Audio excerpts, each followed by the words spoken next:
আজি বিজনী মহকুমাই আজি মোক আমন্ত্ৰণ কৰিছিল বন্তি প্ৰজ্বলন সম্পৰ্কত। মোৰ লগতে KCৰ EM গোলাপ পাঠক ডাঙৰীয়াকো আমন্ত্ৰণ কৰিছে। আজিৰ এই 7 জানুৱাৰী তাৰিখটো কোচ ৰাজবংশী জনগোষ্ঠীৰ শ্বহীদ দিৱস হিচাপত যি আক্ৰাসুৰ শ্বহীদ দিৱস, এই শ্বহীদ দিৱস হিচাপত আজি আমাৰ আক্ৰাসুই পালন কৰিছে। গতিকে ইয়াত বিজনী মহকুমাও পালন কৰিছে, কেন্দ্ৰীয় হিচাপে চিদলচুৰিত পালন হৈছে। গতিকে আজি মোক বন্তি প্ৰজ্বলন হিচাপত মোক ইয়াত আমন্ত্ৰণ কৰাত মই ইয়াত আহিছোঁ আৰু বন্তি প্ৰজ্বলন ইতিমধ্যে হৈ গ'ল। যে আজি আপোনালোকে জানে যে কোচ ৰাজবংশী জনগোষ্ঠী দীৰ্ঘদিন ধৰি আন্দোলন কৰি আহিছিল, কমতাপুৰ আৰু জনজাতিকৰণৰ কাৰণে আন্দোলন কৰি আছিল। এই আন্দোলনৰ ফলশ্ৰুতিত আমাৰ বহু সতীৰ্থ আজি শ্বহীদ হৈছিল। তেওঁলোকৰ আত্মাই চিৰশান্তি পাওক বুলি আমাৰ শ্বহীদ দিৱসত আমি ঐক্যবদ্ধ হৈ শ্বহীদ পৰিয়ালক আমন্ত্ৰণ কৰি আনি আমি মত বিনিময় কৰি আজি সেই পৰিয়ালবিলাকক আমি কিছু হ'লেও সকাহ দিয়াৰ কাৰণে আমাৰ মাজত আমি তেওঁলোকক আমন্ত্ৰণ কৰি লৈ আহোঁ। যে সঁচাই শ্বহীদ দিৱস বুলি ক'ব গ'লে শ্বহীদ পৰিয়ালে অনুভৱ কৰে, আমি নিশ্চয় সেই অনুভূতি আমি বুজি পাইছোঁ। গতিকে আজিৰ এই শ্বহীদ দিৱসটো পবিত্ৰ দিনত আমি ঐক্যবদ্ধ হৈছোঁ। ঐক্যবদ্ধ হৈ আজি বিজনী মহকুমাত মই বন্তি প্ৰজ্বলনত আহিছোঁ। আজি এই শ্বহীদ দিৱসৰ দিনাখনেই মই ক'ব বিচাৰিছোঁ যে কোচ ৰাজবংশীসকল কমতাপুৰ আৰু জনজাতিকৰণৰ দাবী আন্দোলন কৰি থকা অৱস্থাত আজি আমাৰ বহু সতীৰ্থই শ্বহীদ হ'ব লগা হৈছে। কিন্তু আজিলৈকে কোনোখন চৰকাৰে জনজাতিকৰণৰ মৰ্যাদা দিব লাগে বুলি তেওঁলোকৰ সদিচ্ছাৰ অভাৱ আমি এই কথা স্পষ্টভাৱে আমি অনুভৱ কৰিব পাৰিছোঁ। মাননীয় মুখ্যমন্ত্ৰী হিমন্ত বিশ্ব শৰ্মা ডাঙৰীয়াই বাৰম্বাৰ কৈছিল কোচ ৰাজবংশী জনগোষ্ঠীক জনজাতিকৰণ কৰিম, আমি এইবাৰ জনজাতিকৰণ কৰি দেখুৱাম।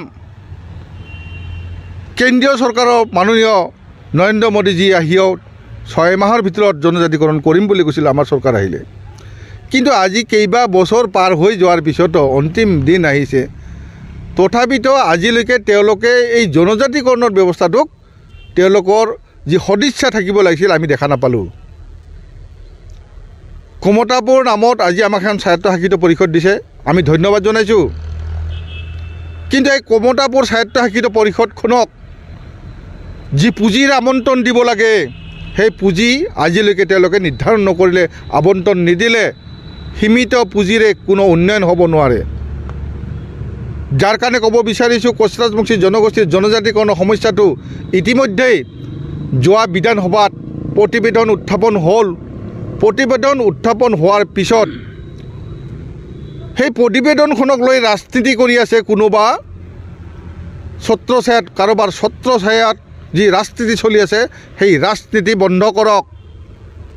অতি সোনকালে দিল্লীলৈ প্ৰতিবেদনখন প্ৰেৰণ কৰক, অন্যথা 6 জনগোষ্ঠীৰ নেতৃবৃন্দই হাত সাৱটি বহি নাথাকিব। এই কথাটো স্পষ্ট কথা মাননীয় মুখ্যমন্ত্ৰীক আমি জনাইছোঁ যে জনজাতিকৰণৰ সমস্যাটো একমাত্ৰ সমাধান কৰাৰ কাৰণে আপুনি ব্যৱস্থা লৈছে আৰু আপুনি সেই ব্যৱস্থাটোক সমাধান কৰক।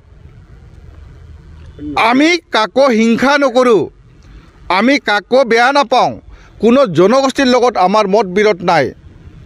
কোনোবাই আমাক বেয়া পাব পাৰে, আমি তেওঁলোকক ভাতৃত্ববোধ কৰোঁ।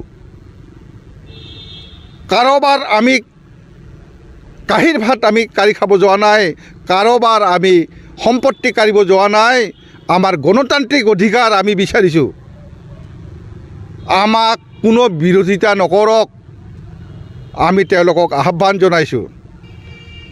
আমি ভাতৃত্ববোধেৰে অসমত অসমীয়া খিলঞ্জীয়া জনগোষ্ঠী জীয়াই থকাৰ স্বাৰ্থত আমি বিচাৰিছোঁ অসমৰ লগত সকলো জাতি জনগোষ্ঠীয়ে আজি ইয়াত যাতে শান্তিৰে বসবাস কৰিব পাৰোঁ, তাৰ কাৰণে আমি জনজাতিকৰণ বিচাৰিছোঁ।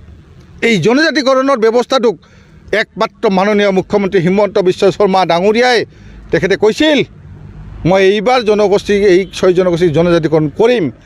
তেখেতক আমি ধন্যবাদ দিছিলোঁ। প্ৰতিবেদনখন যেতিয়ালৈকে বিধানসভাত উত্থাপন কৰি দেখুৱালে আমি ধন্যবাদ দিছোঁ। এতিয়া আকৌ ৰাজনৈতিক মেৰপেচ কোনোবাই আৰম্ভ কৰিছে, সেই মেৰপেচ আমি বুজি নাপাওঁ। অতি সোনকালে দিল্লীলৈ প্ৰেৰণ কৰিব লাগে প্ৰতিবেদন, আৰু 6 জনগোষ্ঠীৰ জনজাতিকৰণ অতি শীঘ্ৰেই ইলেকশ্যনৰ আগত হ'ব লাগে। এই কথা আমাৰ 6 জনগোষ্ঠীৰ নেতৃবৃন্দই ইতিমধ্যেই আলোচনা মৰ্মে জনাইছে। অন্যথা কিন্তু 6 জনগোষ্ঠীৰ যি আন্দোলন আৰম্ভ কৰিব তেতিয়া কিন্তু মাননীয় মুখ্যমন্ত্ৰীয়ে এই ছয় জনগোষ্ঠীৰ নেতৃবৃন্দক কিন্তু দোষাৰোপ নকৰিব, বেয়া নাপাব। 6 জনগোষ্ঠীৰ লগতে কোচ ৰাজবংশী জনগোষ্ঠী সম্পূৰ্ণভাৱে ইয়াত জড়িত হৈ আছোঁ। আমি আপোনাক অনুৰোধ জনাইছোঁ, জনজাতিকৰণৰ সমস্যাটো সমাধান কৰক, অন্যথা কিন্তু ভয়ংকৰ পৰিস্থিতি হ'ব। ধন্যবাদ।